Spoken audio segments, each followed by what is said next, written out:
Audhu billahi minash shaitanir rajim. Bismillahirrahmanirrahim. Falenderojmë Allahun, paqja qoftë mbi dërguarin e tij fisnik Muhammedin alayhi salatu wassalam, familjen e tij, shokët e tij dhe gjithë ata që ndjekin këtë udhë të bekuar, na bof Zoti dhe neve prej tyre. Amin ejmain salihin siddiqin ulaika rafika. Vlera e leximit të Kuranit në muajin Ramazan. Pra, siç e ka thonë edhe Zoti i Madhreshëm, se ky Kur'an ka zbrit, pra shahru Ramadan alladhi unzila fihi al-Quran, pra muaji Ramazanit, pra në cilin ka zbrit Kurani, pra është muaji i zbritjes të Kuranit, edhe në këtë muaj vlera e shpërblimit ose sevapit është në proporcion shumë të lartë në krahasim me muajt e tjerë. Kuptohet se edhe muajt e tjerë Zoti i ka krijuar që njeriu me punue, me kanë për në shërbim të veprës dhe punës së mirë. Mirë po, në Ramazan është pra muaj i rahmetit, është muaj i shpërblimeve të mëdha. Dhe çdo germ e Kuranit që lexohet ka nga 10 shpërblime sevape, siç ka thënë dhe vetë i dashtuni ynë Muhammed alayhi salatu wassalam, erdhi një njeri dhe i tha: ja Resulullah, unë e lexoj Elif Lam Mim. Tha Elif Lam Mim, tha është 10 sevape? Tha jo, tha Elifi është 10, Lami 10, Mimi 10, që i bjen 30 shpërblime ose sevape tek Allahu subhanahu wa taala. Po pse ka kaq peshë të madhe dhe shpërblim të madh çdo harf, çdo germ e Kuranit?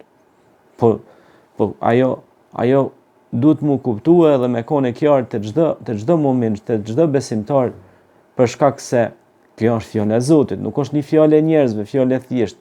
Edhe fjalë të njerëzve që na i mësojmë, po na vjen një jetë përditshme, për shembull me njoft një histori ose një shkrim, një publicistik ose një artikull që ka shkruar një person, mu informu me ditë më shumë.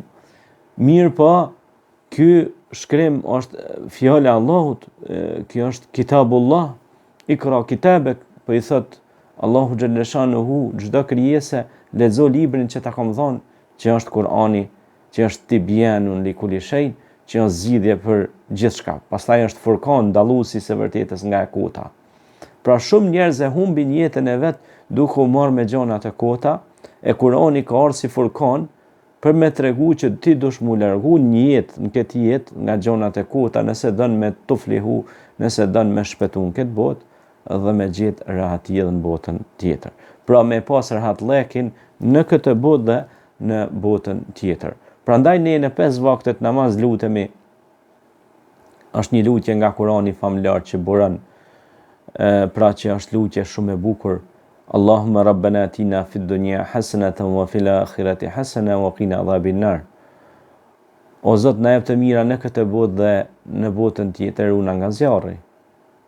Pra ne i lutemi Allahut që të na jep të mira në këtë botë dhe në botën tjetër. E ku ka fjalë më të mirë se fjala e Zotit, që është Kurani famlar.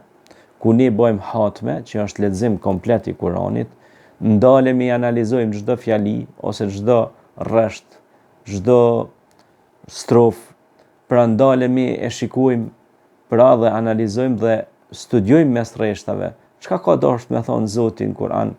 Për shembull kur thot hal yastawi alladhina ya'lamun wal ladhina la ya'lamun. A janë të barabartë ata që dinë me ata që nuk dinë? Pra, ka dashur me nxit insanin, pra krijesën e Zotit, që mu marr më shumë me ilm, me dituri. Pra njerëzit e ditur sot e çojnë njerëzimin përpara, e zhvillojnë, e çojnë përpara, e rritin mirëqenien. Pra njerëzit që lexojnë e studiojnë, e bëhen doktora, profesora, inxhiniera, njerëz të ditur dhe të dobishëm për shoqërinë. Andaj, ky Ramazan erdhi dhe ne tash që po agjerojmë këtë ditë dhe kemi filluar me bismillah, me syfyre dhe iftare, ne tash shiqimi jon po është në Kuranin famlar, edhe na po morrim shumë frymëzime të mira pe fjalës së Allahut, e po motivohemi pe fjalës së Allahut, e po na qetësohet edhe zemra, la bi dhikrillahi tatma'innul qulub, se me të vërtetë me përmendjen e Zotit, me madhërimin e krijuesit qetësohet zemra. Andaj, nëse don të kesh një zemër të qetë, e jo të shqetësuar, po të qetësuar, lidhu me krijuesin dhe bëhu prej besimtarëve. Sepse ti nëse e thirr të mirën, ti e nxit të mirën. Është si një magnet tërheqës. Prandaj ti thirrë të mirën dhe lutu me fjalën e mirë dhe të bukur, sepse Zoti është i bukur dhe e don të bukur. Allahu Xhamil yuhibbu Jamal, pra Zoti është i bukur dhe e don të bukurën. Por Allahu është edhe El Wadud, është i dashtun, ai ka dashni të madhe për ne. Dhe ne sa herë që e hapim me dashni këtë Kur'an, këtë fjalë të Allahut subhanahu wa taala dhe lutemi, ka shumë dua për shembull në Kur'an, për shembull një lutje shumë e shkurt me ka pe surës Taha, wa qur rabbi zidni ilman, o Zot na e shto diturinë. Aty ka dua të shumta, të shpeshta gjatë kohës që ne pra bëjmë hat me Kur'anin, ne jemi të bëjë dua, sepse aty ka edhe lutje, shumë lutje për familje, për nanë, babe, vëlla, motër, farefise, do më thonë vendin, pra e ka lutja në masivitet të madh, në formë pejorative. Dhe kjo është mirësi prej mirësive dhe nimeteve të Allahut, me u kënaq me leximin e Kuranit. Lexon e Kuranin sepse Kurani do të bëhet ndërmjetësim për ditën e Kiametit. Kurani do të ndërmjetëson dhe do të tregon se ti e ke lexuar ata. Dhe sigurisht kur këndohet pra Kurani, marrin pjesë me lajket aty dhe pranohen lutjet, pranohen duat. Në ato tubime ku bëhet këndim, rukje, kiraet, këndim Kurani, aty ka bereqet të madh. Shkoni aty dhe dëgjoni Kuranin. Shkoni në mezhlise ku përmendet Allahu, ku kënohet Kurani, e ku ka më mrekullise me dëgju fjalën e Allahut çdo ditë, dhe njerëzit mu motivu, mu frymëzu me kira, me rattilil Kur'an, tartile, me leximin e Kuranit, me lexim të bukur, dhe me kon Kurani për ne pranverë e shpirtit dhe zemrës tonë, dhe me kon Kurani pra udhërëfyes, siç ishte edhe për vetë Muhamedit a.s. i cili pra ishte vetë Muhamedi a.s. që na mësonte Kur'anin dhe na mësoi dhe tha: më i miri për jush është ai i cili e mëson Kur'anin dhe u mëson atë dhe të tjerëve.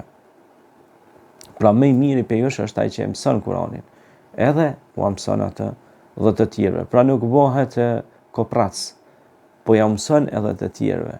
Nuk bëhet egoist, po e ndon mirësinë e Allahut dhe me të tjerët, sepse për të mirave që të dha Zoti yt, ti duhet t'ju tregosh të tjerëve, ti mësosh të tjerët, siç thot Zoti në surën Duha.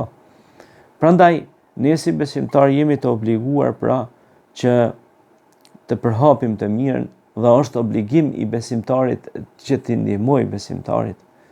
Dhe ndihmoni në punë të mira dhe ndaloni nga të këqijat. Kuntum ummetul khair, pra ju jeni ummeti më i mirë që ndaloni nga e keqja dhe thirrni në të mirën. Dhe ju mund të dëgjoni zëra të çuditshëm ose zëra të pa informuar që flasin të kundërtën, mirë po Kurani thot thirrni në të mirën dhe ndaloni nga e keqja. Pra thirrni në të mirën.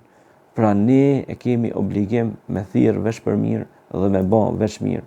Prandaj dhe Zoti thot Kur'an: innal ladhina amanu wa amilus salihat ulaika hum khairul bariya.